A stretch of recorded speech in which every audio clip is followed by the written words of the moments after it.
Muy bien, vamos a dar inicio entonces a esta presentación. No sé si está grabando ya la sesión. Ahí- Un momento, doctor. En un momento le confirmo. ya. Es decir, usted va a iniciar la grabación, ¿verdad? Sí. Está bien.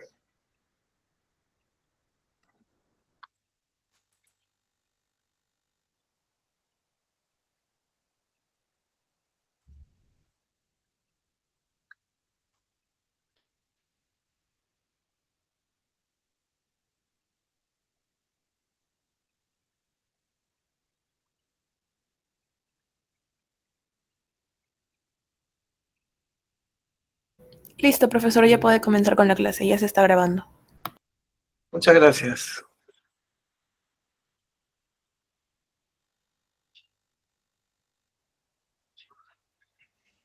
Bien, el día de hoy vamos a exponer sobre los fármacos eh, antiulcerosos y antieméticos, ¿no?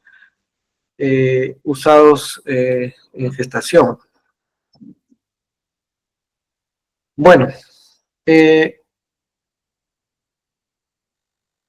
en este caso, tenemos algunas enfermedades que están asociadas con la hipersecreción, ¿no? De jugo gástrico. Entre ellos tenemos a la úlcera péptica,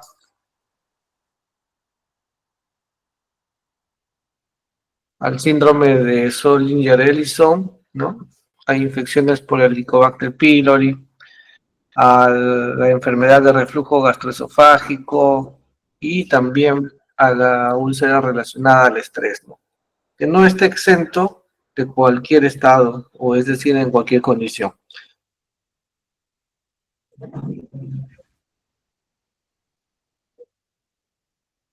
Entonces, en ese sentido, eh, como para diferenciar la úlcera péptica entre gástrica y duodenal, ¿no? Principalmente en la úlcera gástrica se manifiesta un dolor con los alimentos, ¿no? Hay una disminución de peso. Es muy común en pacientes mayores. Eh, el 80% de los casos se debe a Helicobacter pylori, también al uso de los AINES, ¿no? Y disminuye la protección contra los ácidos gástricos. En tanto, la úlcera duodenal, pues, a diferencia de la gástrica, el dolor disminuye con las comidas. El 100% de los casos se debe al Helicobacter pylori y en estos casos hay un aumento de secreción de ácidos gástricos y asimismo una disminución de la protección de la mucosa, ¿no? Bueno, es más común en varones o en hombres y a diferencia de la úlcera gástrica, en este caso hay un incremento de peso. Bueno, específicamente ahora nos vamos a enfocar en la clasificación de los fármacos que son antiulcerosos, ¿no? Entonces, se clasifican según su mecanismo de acción, ¿no? Por ejemplo, los que inhiben la acidez gástrica. En este caso vamos a mencionar pues a los antiácidos, ¿no? Es, que es bastante común, digamos, ¿no? El uso de este tipo de fármacos. Entre ellos tenemos al bicarbonato de sodio, ¿no? Al carbonato de calcio, al hidróxido de aluminio y magnesio, el almagato, magaltrato. Son fármacos que actúan a nivel local, es decir, se administran y disminuyen la acidez sin necesidad de que se absorban, ¿no? Salvo algunas presentaciones que se pueden administrar por vía parenteral, ¿no? Como en el caso del bicarbonato de sodio, para, pues, disminuir o en todo caso para alcalinizar, ¿no? La sangre cuando haya necesidad. Luego tenemos a los fármacos inhibidores de la secreción ácida. Estos fármacos, obviamente, tienen que absorberse, ¿no? Para poder ejercer su efecto antisecretor. En este caso, específicamente, tenemos a los fármacos que antagonizan pues, a los receptores de histamina tipo 2. En producto de este antagonismo, pues va a haber una reducción de la acidez gástrica. Estos son los fármacos que actúan a este nivel, como la cimetidina, ranitidina, famotidina, nisatidina y la roxatidina. Asimismo, también tenemos los que son antagonistas de los receptores muscarínicos. Ustedes recordarán que los receptores muscarínicos 2, específicamente en el sistema digestivo, están relacionados con la secreción gástrica, pues, ¿no? Entonces, al bloquear esos receptores muscarínicos, pues vamos a tener una disminución de la secreción ácida, ¿no? Tenemos algunos anticolinérgicos, ¿no? Por ejemplo, la iosina es un anticolinérgico, ¿no? Bueno, la atropina, de hecho, que es un mejor anticolinérgico, pero no es muy usado, digamos, porque la atropina es más específico para casos de bradicardia, ¿no? Por una intoxicación de órganos fosforados, ¿no? Pero, por ejemplo, la iosina sí sería un buen ejemplo, ¿no? También tenemos a la pirencitina. Bueno, aparte de los muscarínicos, también tenemos la gastrina, ¿no? Entonces tenemos fármacos antigastrina, ¿no? Como la probromida. Y como sabemos, en todas las células parietales no pueden faltar, ¿no? Esta proteína que intercambia, ¿no? Iones de hidrógeno, potasio y ATPasa, ¿no? Conocido como la bomba de protones, ¿no? Entonces, la bomba de protones también es elemental para la secreción gástrica, ¿no? Entonces, tenemos un grupo de fármacos que inactivan a esa bomba de protones, ¿no? Entre ellos tenemos el omeprazol, lansoprazol, pantoprazol y el rabeprazol. De por sí, hacer mención que entre todos los fármacos de este grupo, inhibidores de la secreción gástrica, los más potentes, pues serían justamente este grupo, ¿no? Los que inhiben la bomba de protones. También podemos mencionar dentro de este grupo a los agonistas de los receptores de somatostatina, ¿no? Entre ellos los análogos de la somatostatina, como el octreotide, por ejemplo. Bien, como se habrán dado cuenta, este es el grupo que tiene más tipos de fármacos, ¿no? Los antiácidos sistémicos, podríamos decir. También podemos, dentro de la clasificación de antiulcerosos, tenemos a los fármacos con efecto antisecretor y protector de la mucosa gástrica, ¿no?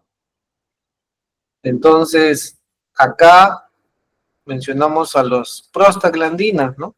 Y así también sus análogos, ¿no? Como por ejemplo el misoprostol, emprostil, arbaprostil, el acesamato de zinc. Luego, el último grupo serían los fármacos con efecto protector sobre la mucosa gastroduodenal. Si se dan cuenta, es muy similar a los del primer grupo, ¿no? Sino que el primer grupo, la característica es que su estructura química disminuye la acidez. En cambio, este grupo de fármacos es como que forman una película, ¿no? Dentro en el sistema digestivo, y al formar esa película va a proteger, ¿no? Del jugo gástrico, ¿no? Entonces, repito, los del primer grupo van a disminuir el pH gástrico, mientras que el último grupo forma una película protectora, ¿no? Entonces, estos fármacos, al igual que los del primer grupo, son de acción local, es decir, no se absorben. Con esta figura nos ayudaría entonces a explicar el mecanismo de acción de los fármacos antisecretores, ¿no? O los que inhiben la secreción del jugo gástrico, ¿no? Esta es una célula parietal y tiene a los receptores muscarínicos 2, como les había comentado, a los receptores de histamina 2, a los receptores de,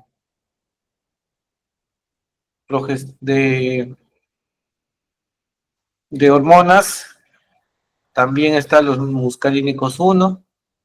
Bueno, al activar todos estos receptores, en este caso la histamina, muscarínicos, el EP3, pues van a dirigir digamos, sus vías hacia la activación de la bomba de protones, ¿no? Entonces, esta bomba de protones, como ya les mencioné, pues va a liberar el hidrógeno necesario para formar el ácido clorhídrico, ¿no? Entonces, al inhibir cualquiera de estos receptores de manera indirecta, vamos a inhibir la secreción del jugo gástrico. Recuerden que hay fármacos que actúan directamente sobre los inhibidores de bomba de protones, es decir, actúan de manera directa. Es por ello que son los fármacos más potentes, ¿no? Los inhibidores de la bomba de protones. ¿Ya? Muy bien.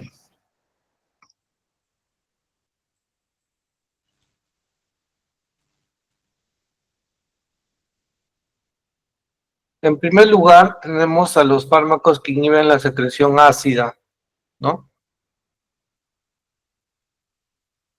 Eh, Todas tienen características muy similares, bueno, idénticas, por así decirlo, ¿no? En el sentido de que inhiben la producción de jugo gástrico. Sin embargo, sus diferencias más que nada son a nivel de la farmacocinética, ¿no? Si se dan cuenta aquí, por ejemplo, la biodisponibilidad es bastante variado, ¿no?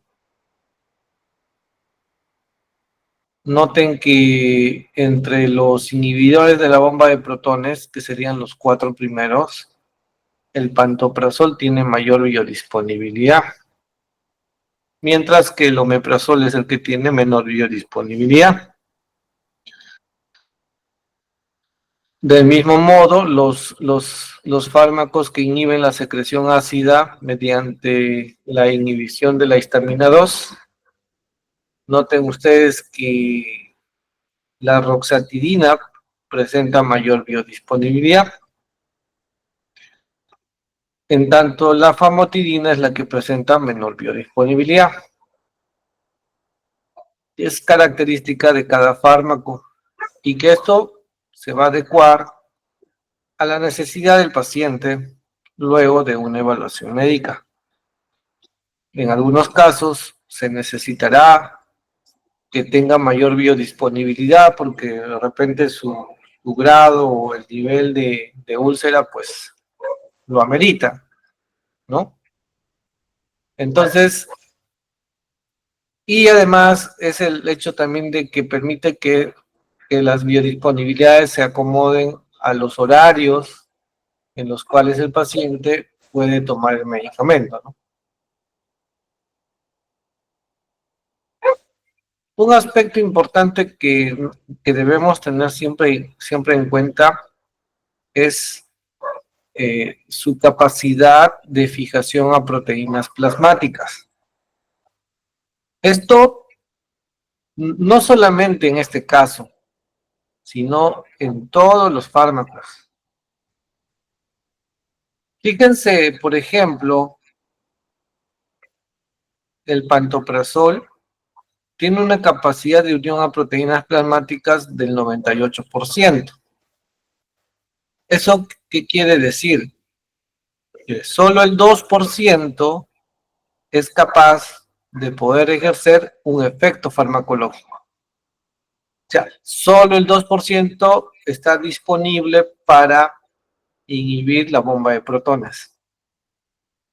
Y el resto pues se encuentra unido a proteínas plasmáticas y que a medida que pasa el tiempo se va a ir eliminando, ¿no? Como cualquier fármaco, se va a metabolizar y finalmente se va a excretar. ¿Por qué les digo que hay que tener muy en cuenta esta parte de la unión a proteínas plasmáticas? Resulta que pueden haber otros fármacos, ¿no? Que desplacen a las proteínas plasmáticas, es decir, vamos a suponer la eritromicina, un antibiótico de uso común en infecciones, puede desplazar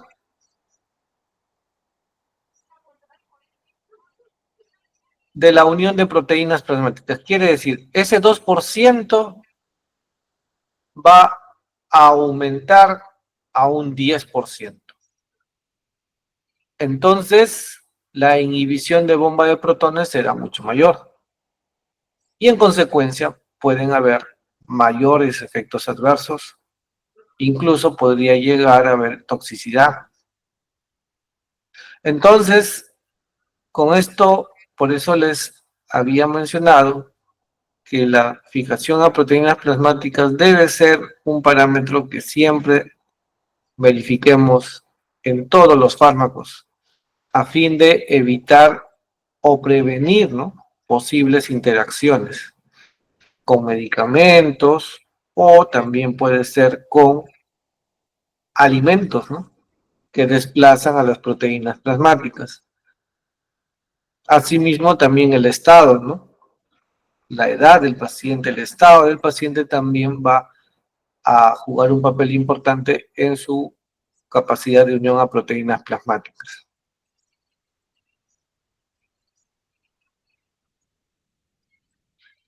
Este dato que vemos aquí, el tiempo de vida de eliminación también pues es diferente dependiendo del tipo de antiácido.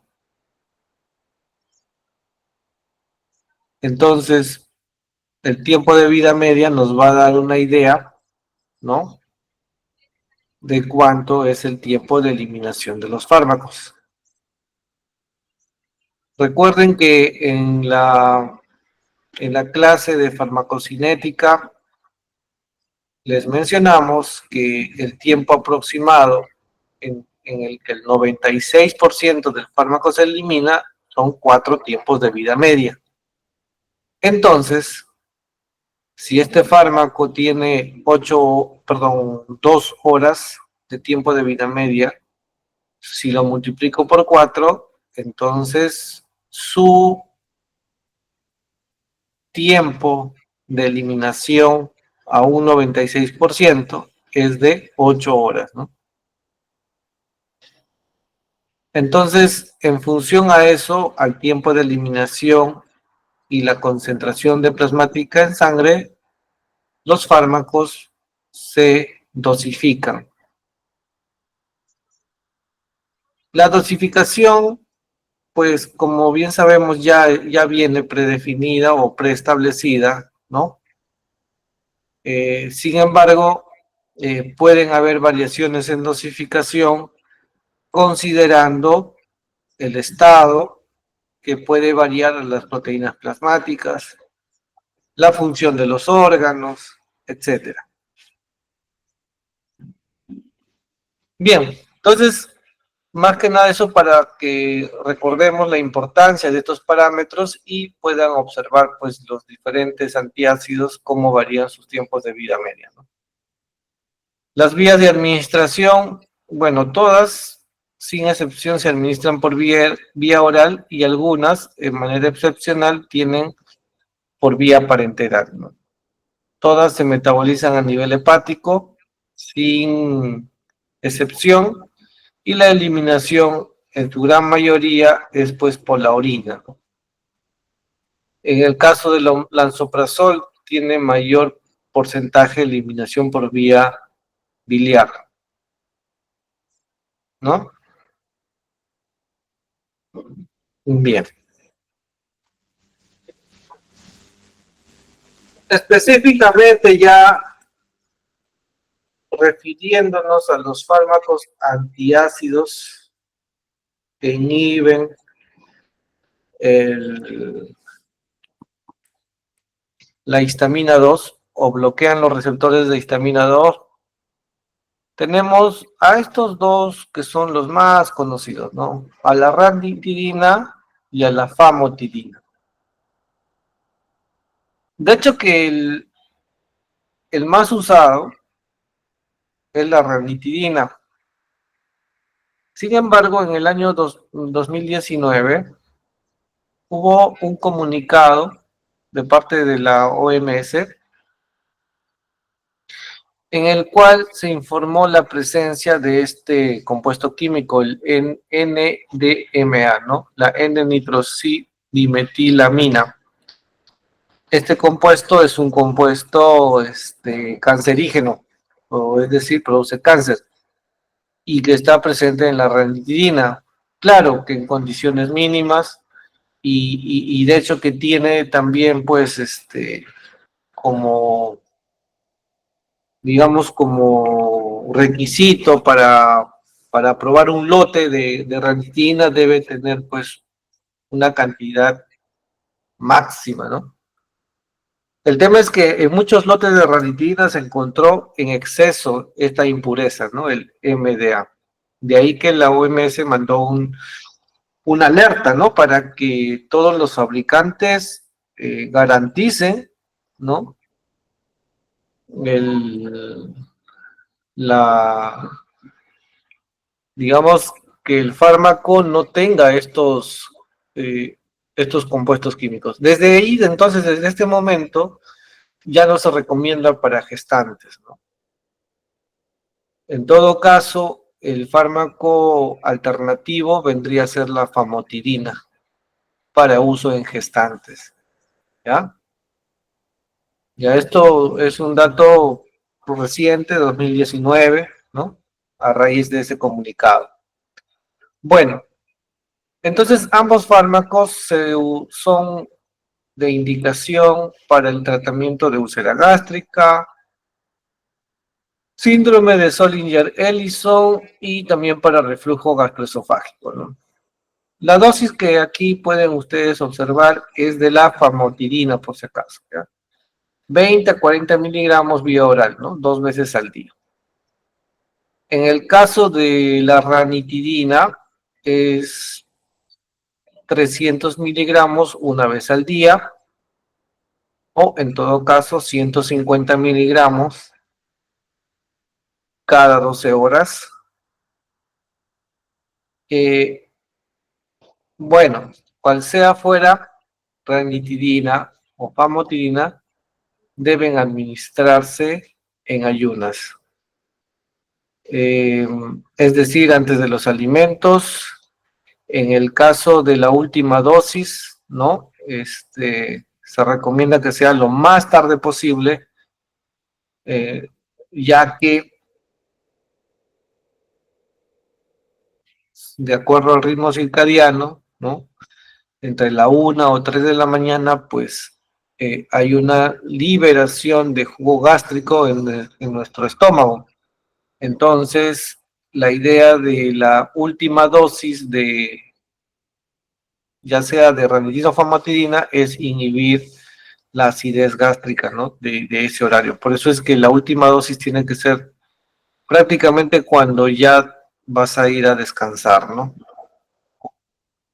Y debes asegurarte que desde el momento que tomas el medicamento haya un lapso de por lo menos 2 horas, ¿no? De haber ingerido alimentos.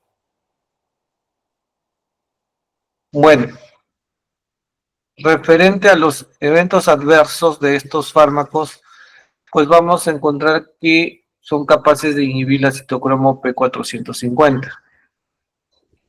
Bueno, en estos casos,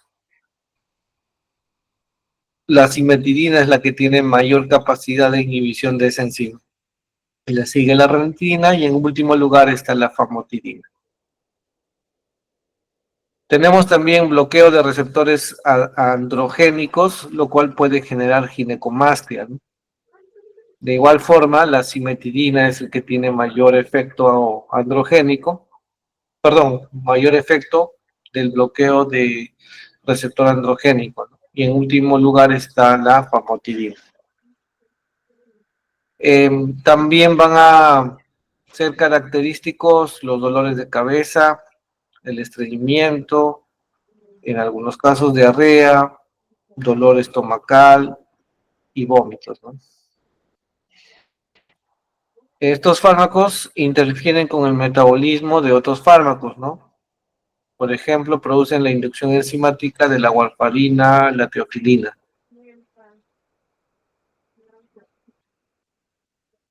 Las recomendaciones, ya les expliqué, deben tomarse en ayunas y por lo menos lo más tarde posible, ¿no? Muy bien.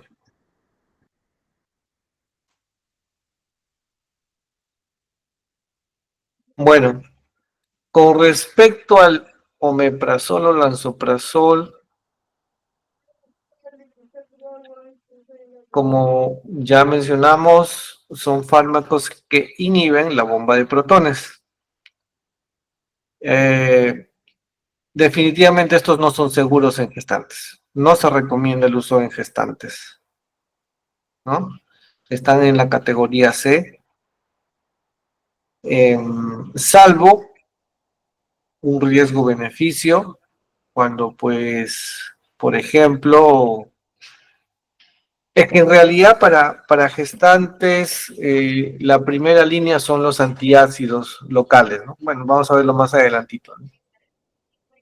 Ya si los antiácidos locales no tienen pues el efecto deseado, sería la famotidina, ¿no? Como un antagonista H2, ¿no? Y ya en última instancia, pues los inhibidores de bomba de protones, ¿no? Bueno, estos inhibidores están indicados para reflujo gastroesofágico, síndrome de Solly-Ellison y las úlceras por Helicobacter pylori, ¿no? Los efectos adversos que se han evidenciado con estos fármacos es la hipomagnesemia, la hiperplasia celular, el déficit de vitamina B12 asociado con el omeprazol principalmente, dolor de cabeza, estreñimiento y malestar abdominal.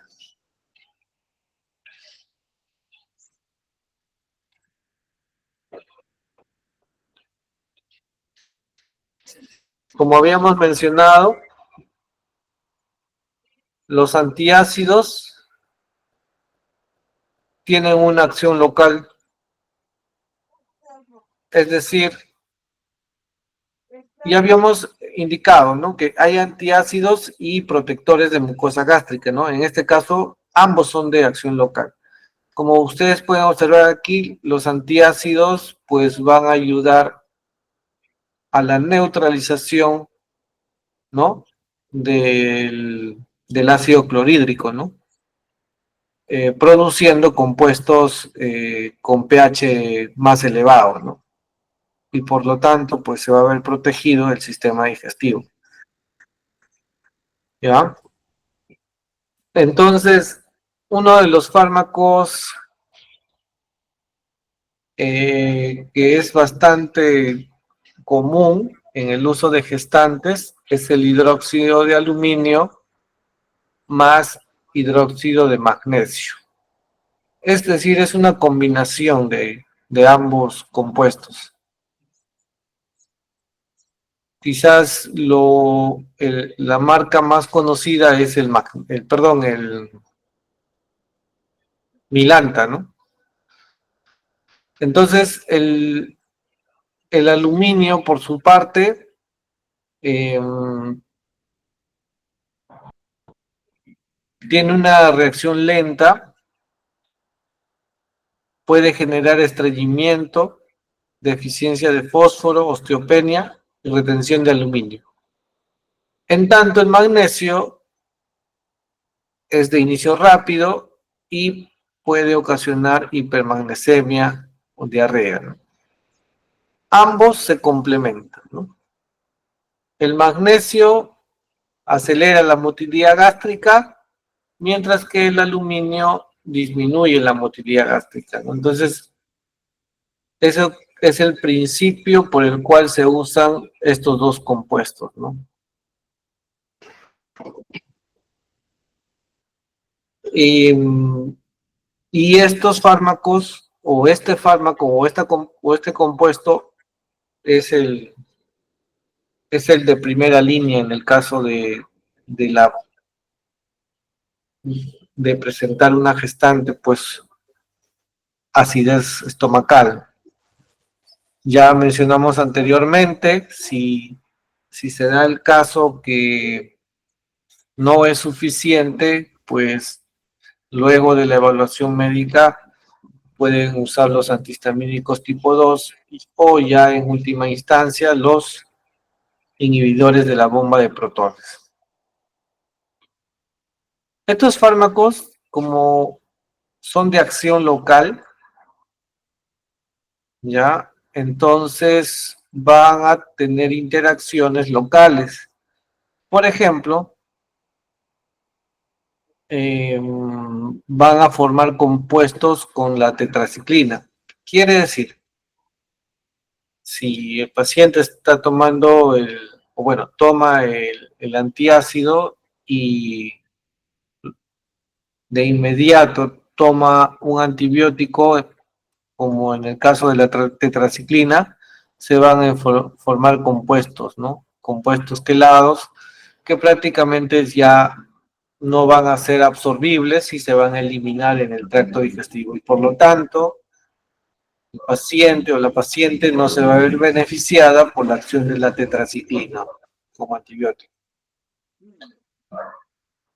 Del mismo modo, el cambio de pH intragástrico puede alterar la absorción de las penicilinas. Recuerden que para que las penicilinas se absorban necesitan un medio ácido. Si neutralizamos ese medio ácido, entonces las penicilinas no van a ser absorbidas. Entonces, para superar estas dificultades, la recomendación es tomar los antibióticos con una diferencia de 2 horas, ¿no? Por lo menos 2 horas, luego de haber tomado el antiácido.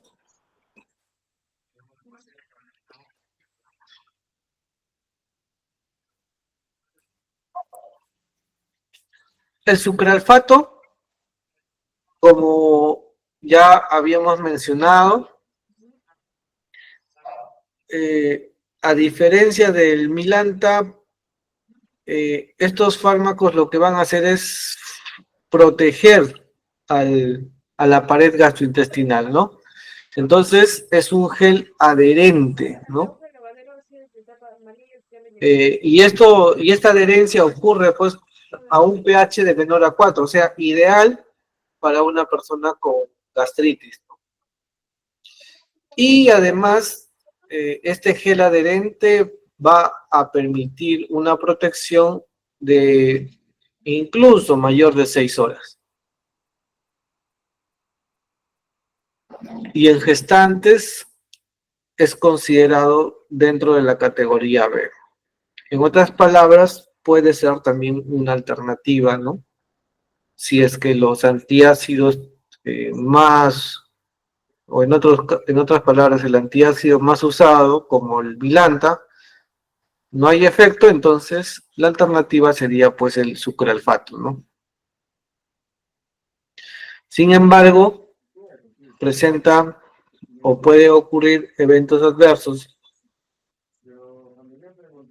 como la constipación, flatulencia, ¿no? Y dolor estomacal, ¿no?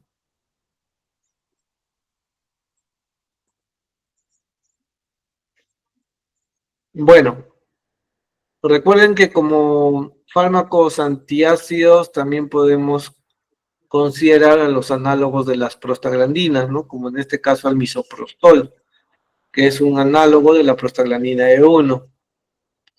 Este fármaco antagoniza los receptores prostaglandínicos, luego incrementan la secreción de la mucosa. Entonces son usados en la profilaxis de úlcera. Sin embargo, como ya podríamos deducir, esto está contraindicado en gestantes, ¿no? Lo estamos mencionando porque forma parte del grupo de antiácidos, ¿no? Pero recuerden que está contraindicado en gestantes.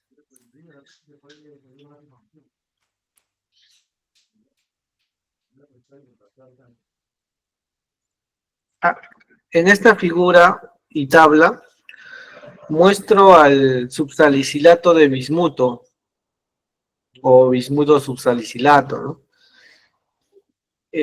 Más conocido pues como el bismutol, ¿no? Una presentación así en jarabe, ¿no? De color rosado. Hay otras marcas comerciales también, ¿no? ¿Ya? Entonces, en este caso, al igual que sucralfato, también forma una película, ¿no? Recubriendo el estómago, el intestino, ¿no? Hasta mayor a 6 horas de protección. Entonces, específicamente es para el tratamiento de la acidez estomacal, digestión, náuseas y diarrea. Estos fármacos pueden ocasionar flatulencias y estreñimiento, ¿ya? Es muy común el estreñimiento, por ejemplo, ¿ya? Ahora, este fármaco, hasta aquí todo bien, ¿no? Para una gestante. El tema es la presencia del salicilato, ¿no? Este salicilato puede causar complicaciones, pues, ¿no? En este caso, hemorragias y el cierre prematuro del conducto arterioso en el feto. Esto especialmente en el tercer trimestre. Por lo tanto, no está recomendado en gestantes, ¿no? En todo caso, si necesitas un protector de la pared gástrica, el sucralfato antes que el subsalicilato de bismuto, ¿no? Pero de primera línea, el Milanta.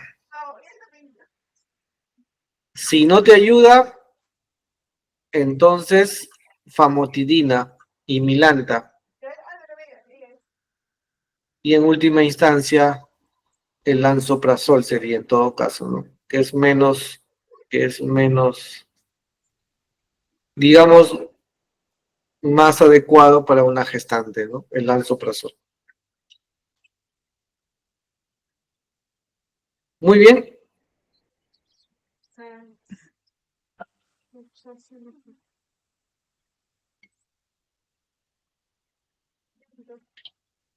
Ahora pasamos a los fármacos antieméticos, ¿no? Bueno, solo para resumir que el proceso del vómito puede tener aspectos positivos como negativos, ¿no? Lo positivo es pues que es de que es útil, ¿no? Frente a sustancias tóxicas, ¿no? Alcohol, de fármacos depresores u órganos fosforados, ¿no? Y lo negativo, digamos, de manera general, pues es que es una reacción adversa de muchos fármacos, ¿no? De la mayoría de fármacos inclusive.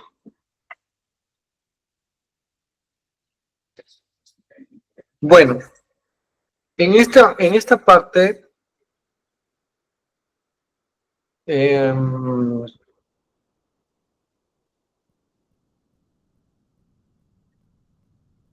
el centro de emético, ¿no? O centro del vómito, ¿no? Está pues, o forma parte del bulbo raquídeo, ¿no? Y esto tiene una conexión directa con la zona activadora quimiorreceptora, que esto sí forma parte de la barrera hematoencefálica. Esta zona activadora o gatillo quimiorreceptor, como en algunos casos le llaman, ¿verdad? Van a tener receptores para la serotonina, la dopamina y para la acetilcolina, ¿no? En otras palabras, tienen receptores serotoninérgicos, dopaminérgicos y muscarínicos, ¿no? Entonces, van a haber diferentes vías que van a activar justamente a este gatillo quimiorreceptor y en consecuencia, pues, eh, regular el centro de la emesis.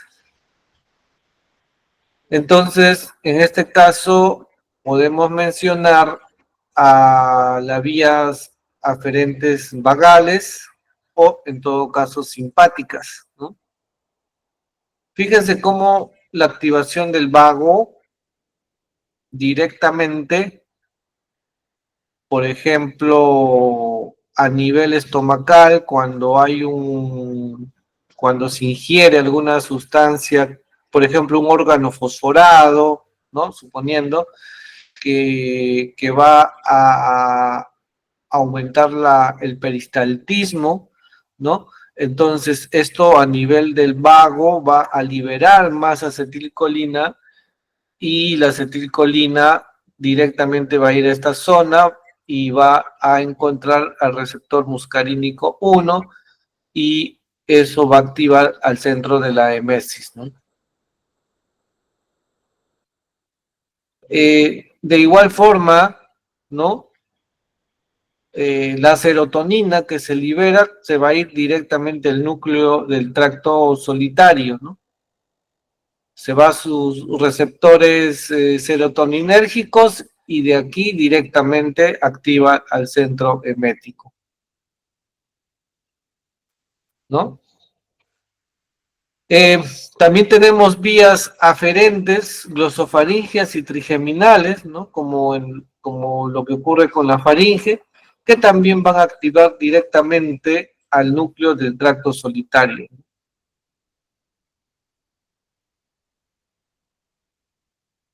Algunos factores que van a ocasionar también, ¿no? Tenemos los irritantes locales, ¿no? Como los fármacos citotóxicos, por ejemplo, fármacos para el tratamiento de cánceres, ¿no? Sulfato de cobre, la radiación, las bacterias, los virus. Todos estos fármacos citotóxicos locales que se ingieren por vía oral, pues obviamente van a afectar al estómago. Y como ya mencionamos, por las vías aferentes, al final van a activar el gatillo y del gatillo al centro emético. También los eméticos de origen sanguíneo, como los fármacos citotóxicos, los opioides, los colinérgicos, los glucósidos cardíacos, la L-dopa, bromocriptina, pomorfina, emetina, también van a alterar o van a aumentar la secreción de serotonina en el estómago, ¿no? También vean ustedes que tenemos otros factores, ¿no? Como la aferencia sensorial, ¿no? Que puede ser activado por un estímulo que genere dolor, por el olfato, por la vista, ¿no? Entonces, en estos casos, las percepciones sensoriales atraviesan la barrera hematoencefálica y se van directamente a los centros superiores y de los centros superiores al centro emético. El oído interno, que se activa sobre todo en el movimiento, ¿no? O en todo caso por el uso de aminoglucósidos, ¿no? Entonces estos van a activar directamente al cerebelo y del cerebelo al centro emético, ¿no? El temor, el miedo, el estrés, ¿no? Activarían también a los centros superiores y culminando en una emesis, ¿no?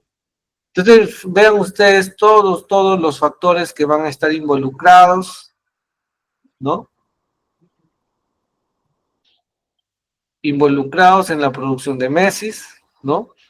Y lo más relevante es que los diferentes factores siempre vamos a poder notar la presencia de neurotransmisores que facilitan la conducción de la emesis. En este caso, la serotonina 3, la dopamina 2, eh, los muscarínicos 1,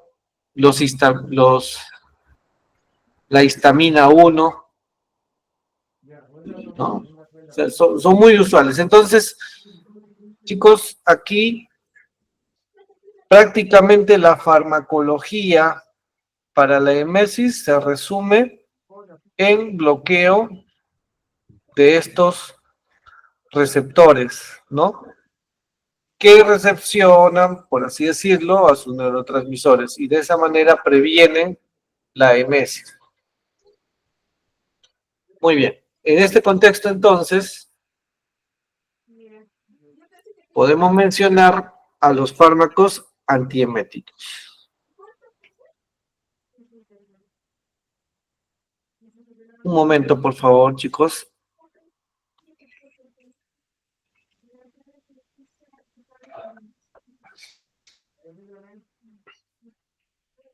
Hacemos un minutito, por favor,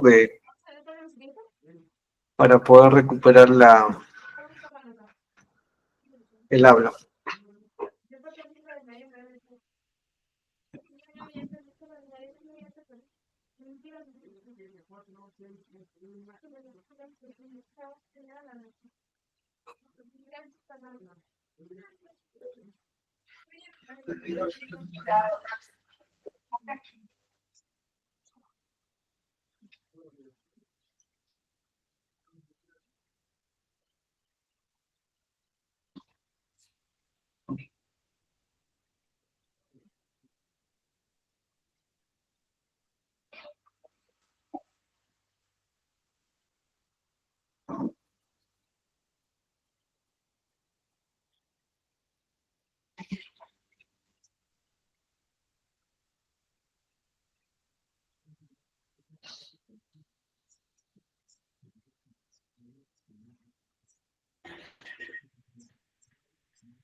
Antieméticos, bueno, de manera general, los vamos a clasificar en los antieméticos clásicos o propiamente, a los procinéticos, ya que su mecanismo de acción más que nada es cinesis, pero a su vez también, pues, producto de la cinesis van a tener un efecto antiemético, ¿no? Es como así decir un efecto complementario, ya.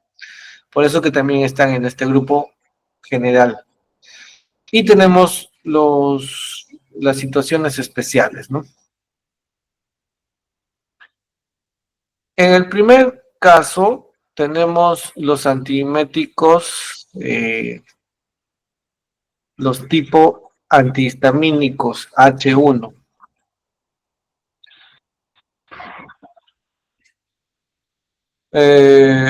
No sé si recuerdan a la clorfenamina, es un antihistamínico H1 que actúa a nivel sistema nervioso central. Son los primos hermanos entonces de la clorfenamina. Sin embargo,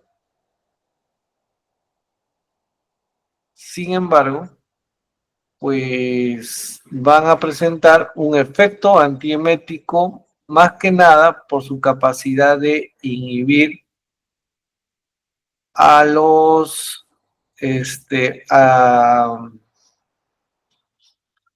¿cómo se llama? A los receptores muscarínicos.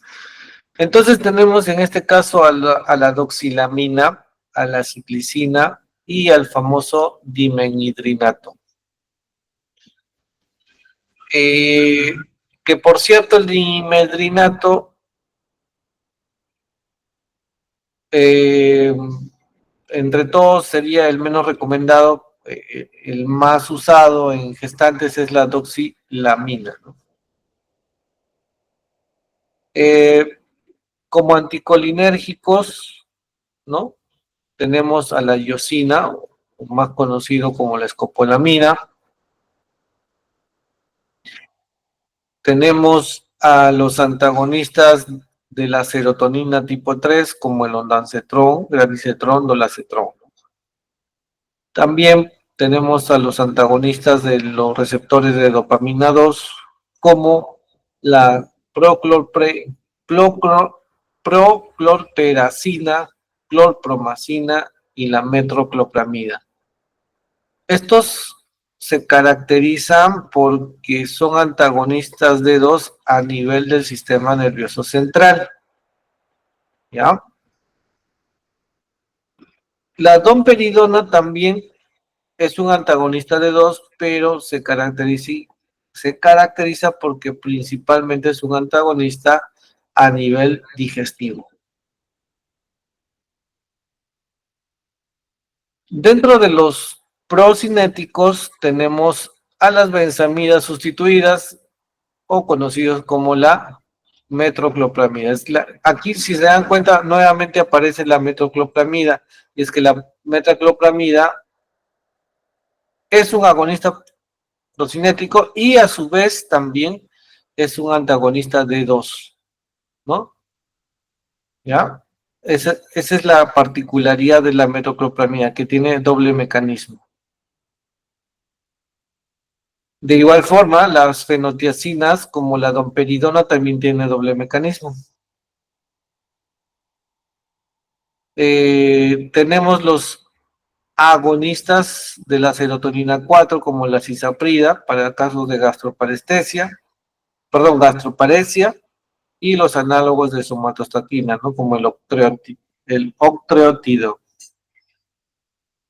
En situaciones especiales, se ha demostrado que el lorazepam, como benzodiazepina, pues puede prevenir las náuseas, ¿no?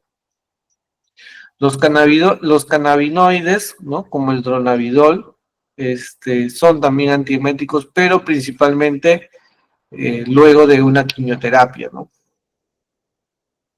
Los corticoides han demostrado también que potencian el efecto antiemético, ¿no? Por eso que se considera acá la dexametasona, metilprednisolona, sobre todo para postquimioterapia, ¿no?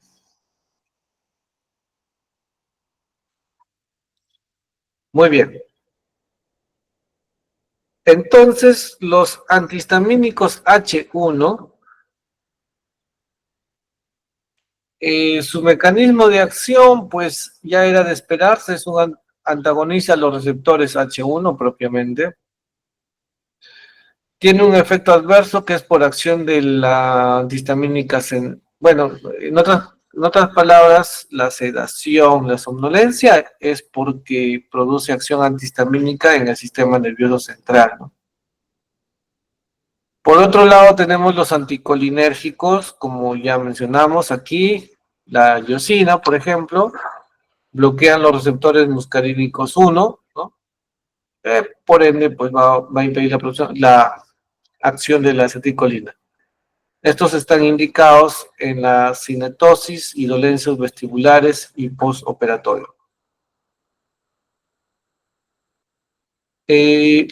Aquí tenemos a los antihistamínicos H1 como el dimenhidrinato, categoría B, sinaricina, que es perdón, tenemos el clorhidrato de prometacina, a la iosina, ¿ya?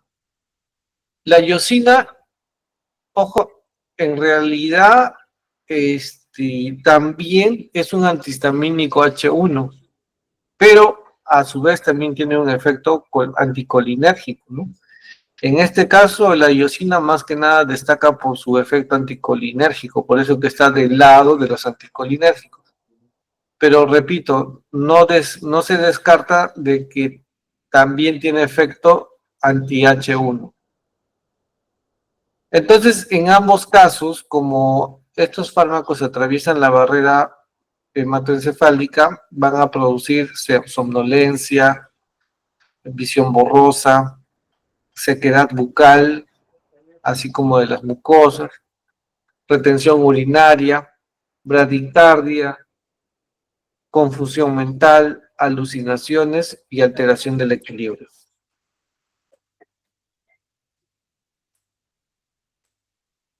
La doxilamina es un fármaco también antihistamínico 1 que comparte el mismo mecanismo de acción de cualquier antihistamínico tipo 1.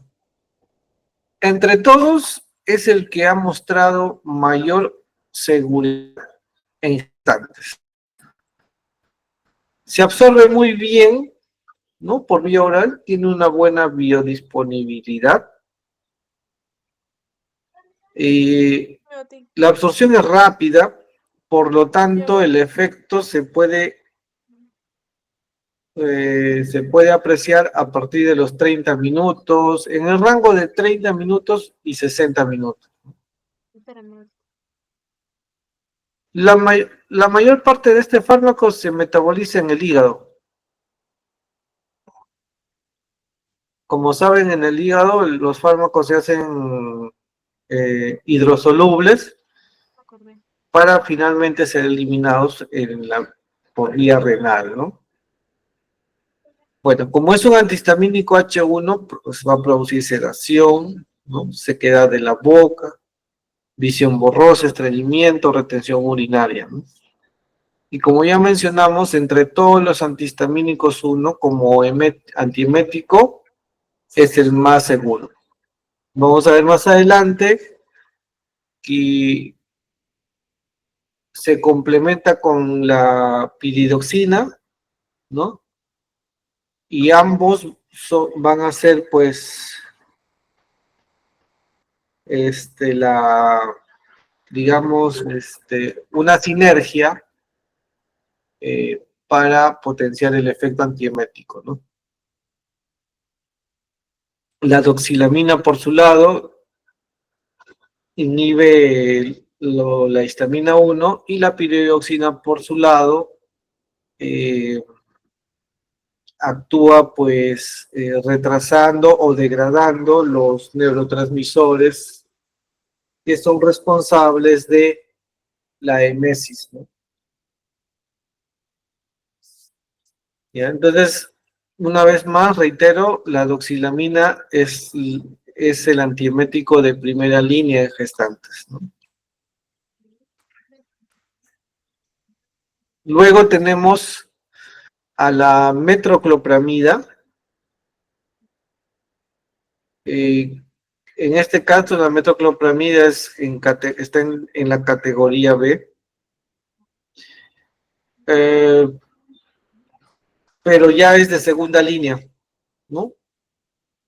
Es un procinético con capacidad de bloquear estímulos emetizantes porque bloquea el D2 y a su vez es un agonista de los receptores serotoninérgicos, ¿no? Recuerdan que tenía doble efecto, ¿no?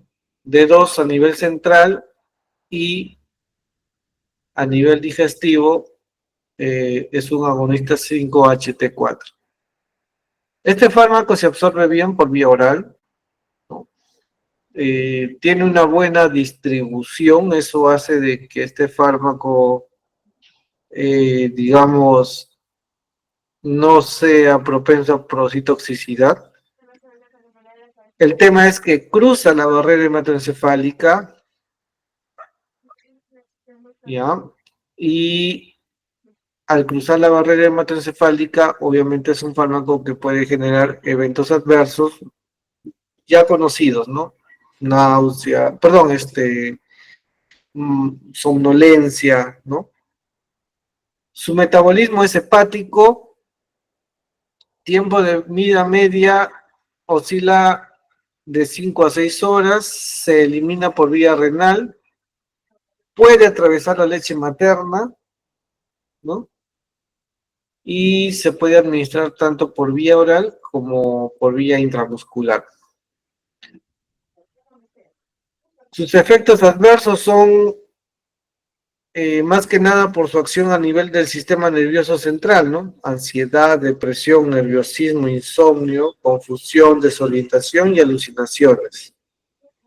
Pueden producir trastornos extrapiramidales y como que también pueden producir diarrea de manera ocasional.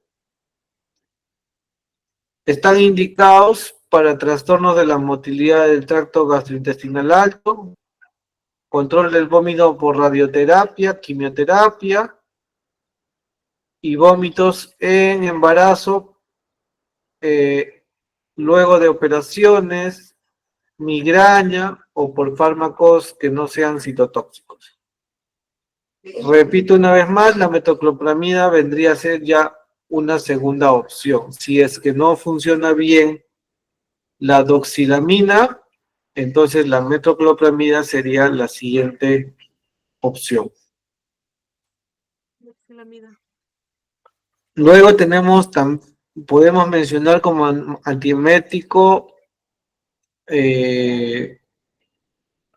con actividad anti-D2 y que está en categoría C. Por lo tanto, este fármaco no es seguro en gestantes, ¿no? Hay estudios que sí avalan su uso, por ejemplo, siguiendo la secuencia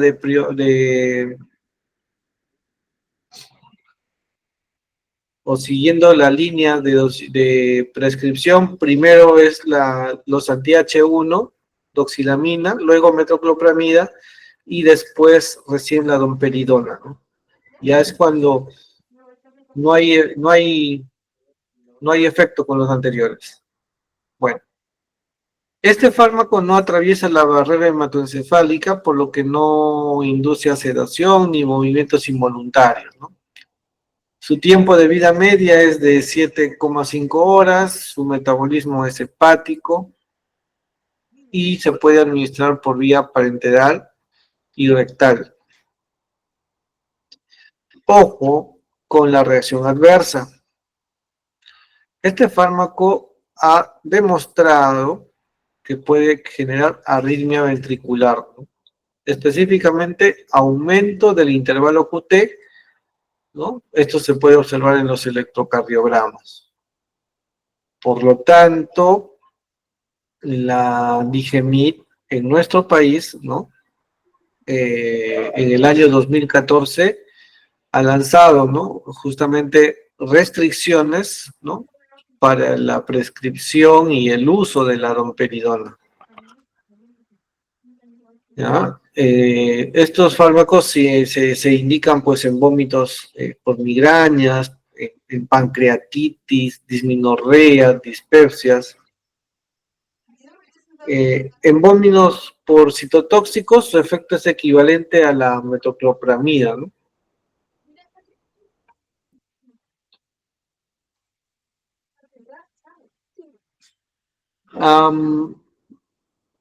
También tenemos a los antagonistas 5-HT o en todo caso los antagonistas de la serotonina 3. En este caso tenemos al ondansetrón, granisetrón, dolacetrón. Estos fármacos bloquean los receptores de serotonina 3, ¿no? Y deben ser prescritas únicamente cuando la emesis es causado por la activación de los receptores 5H3. ¿Y esto cuándo ocurre? Cuando se usan fármacos citotóxicos, ¿no? O también se expone el paciente a radioterapia, ¿no? Ahora, esto se puede usar en embarazo, pero ya en vómitos que sean muy graves, ¿no? En las, en- Luego también se puede usar de manera postoperatoria, cuando hay traumatismos neurológicos, cuando hay uremia, ¿no? Tienen una biodisponibilidad del 60%, y si el paciente tiene insuficiencia hepática debe reajustarse. Entre las reacciones adversas tenemos a las cefaleas, mareo, vértigo, fatiga, aturdimiento, arritmia e hipotensión.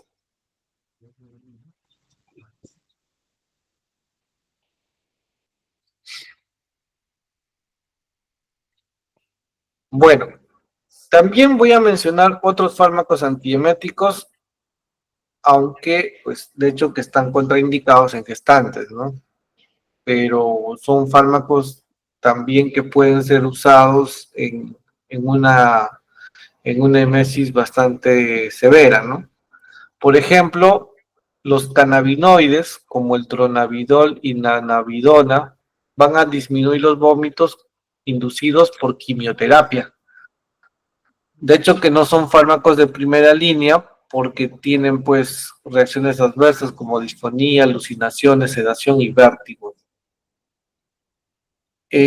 Los corticoides como la dexametasona y prednisolona, ¿no? En este caso van a también tener un efecto antiemético. Es más, van a potenciar el efecto antiemético, ¿no? De los fármacos que ya hemos mencionado. Por eso aquí podemos observar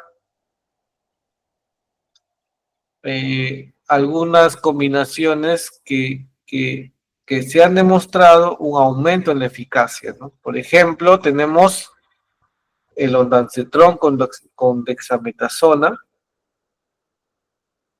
También tenemos la metoclopramida con dexametasona, la clorpromacina con dexametasona, el droperidol con dexametasona, haloperidol, navidona con dexametasona. Estos cuatro últimos, como no sé si ya estudiaron esa parte, pero son fármacos para trastornos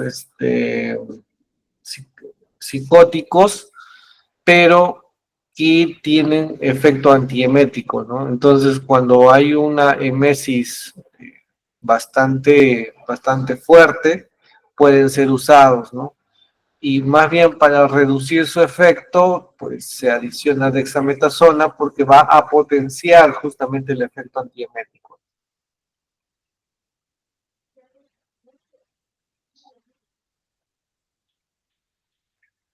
Según el Royal College of Obstetrician y Gynecologist, ¿no? En una publicación realizada en esta revista sobre el manejo de las náuseas y vómitos durante el embarazo y la hiperemesis grávida, y se llegó a este esquema o a esta terapia antiemética, ¿no? Como ustedes pueden observar, entonces, los fármacos antieméticos de primera línea, pues es la doxilamina, que ya vimos, esto adicionado a la piridoxina, ¿no? En una proporción de 20-20. Se administra en las noches, ¿ya? Y y se puede, bueno, de manera adicional, en una proporción de 10-10 en la mañana, ¿no? Y 10-10 a la hora de lonche, ¿no? O sea, lo puedes tomar en una sola dosis o en todo caso dividido en dos dosis, ¿no? Esta combinación, como ya les había comentado, resultó ser muy buena, ¿no?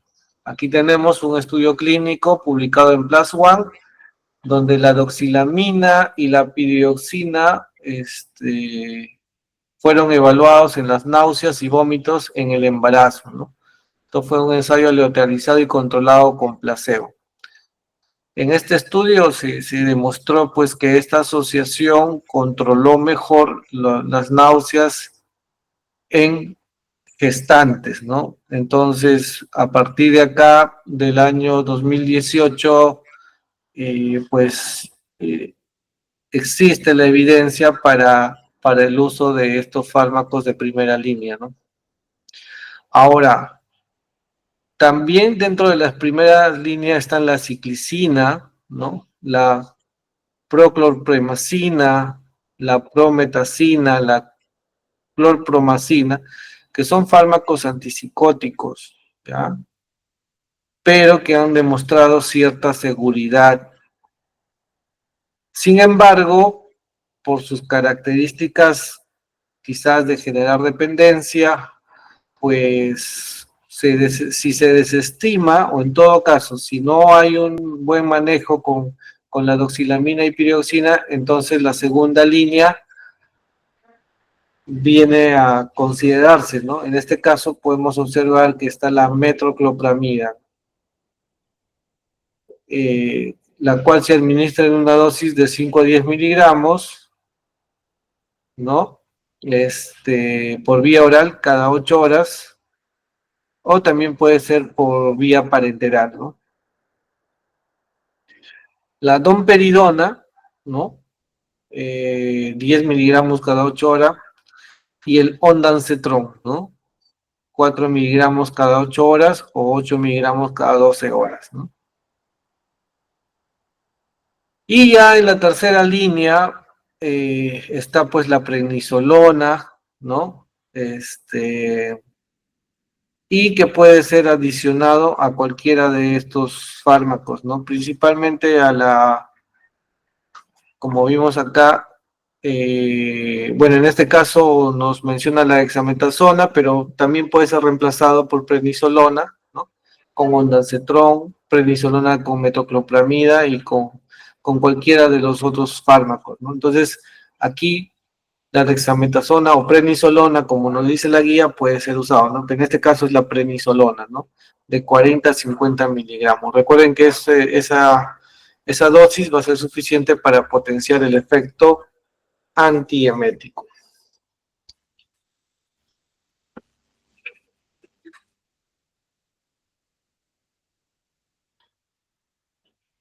Muy bien. Preguntas, chicas o jóvenes. Dudas, preguntas.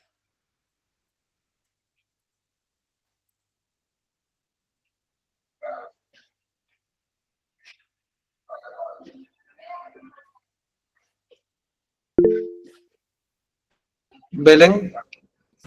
Sí, doctor, buenas noches. Una consulta sobre el dimehidrinato que tenía función antimimética. Entonces, ¿tendría doble función con antihistamínico también?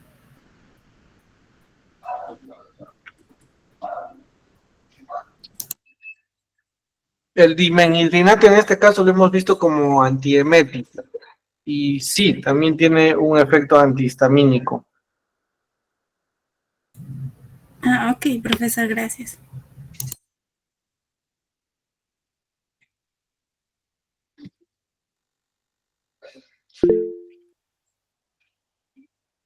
Elena. Sí, profesor, buenas tardes. Entonces, si a la gestante no se le puede dar el omeprazol o esos antiácidos, si ella viene, ¿no?, al consultorio y te pregunta como que qué puede tomar o qué puedo hacer para que no le arda el de estómago, ¿qué le puedo decir? Bueno, bueno, esa ya es la parte del manejo clínico. Sin embargo, si ya viene tomando, lo primero que hay que evaluar es todo su, o sea, ver cuánto tiempo está tomando, ¿no? Y para empezar, si es que ha sido prescrito o en todo caso, ha sido automedicación. Entonces, si tiene o si está bajo una prescripción, ahí no se le podría cambiar, pues, ¿no?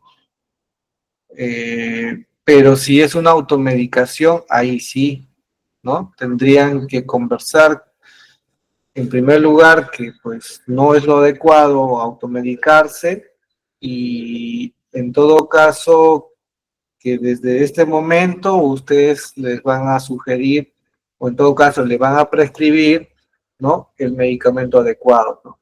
Y sobre todo darle las pautas a la paciente, ¿no?, de cómo debe tomarlo, bueno, el momento en que debe tomarlo, cómo debe tomarlo, ¿no? Y qué alimentos debe consumir, ¿no? Qué cuidados debe tener, ¿no?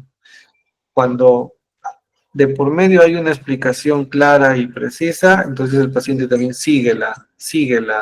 las indicaciones y las pautas, ¿no? Y como le mencionaba, si ya esta paciente pues viene con una prescripción, seguramente es porque ya ha estado tomando otro tipo de antieméticos y no le ha ido bien. Entonces, luego de evaluar riesgo-beneficio, el prescriptor seguramente le ha dado ya el ondansetron, ¿no? Entonces, creo que sería la manera de manejar esa situación. Ok, profesor, gracias. No hay de qué, Elena.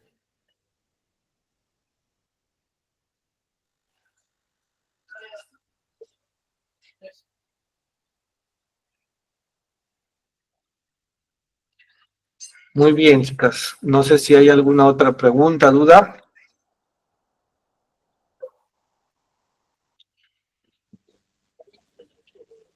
Bien. En todo caso, nos estaríamos quedando acá. Eh, Igual por intermedio de la delegada les comparto la presentación y bueno, eso sería todo por el día de hoy. Muchas gracias y que tengan buenas noches. Muchas gracias, doctor. Buenas noches. Cuídense, nos Gracias, vemos. profesor. Gracias, doctor.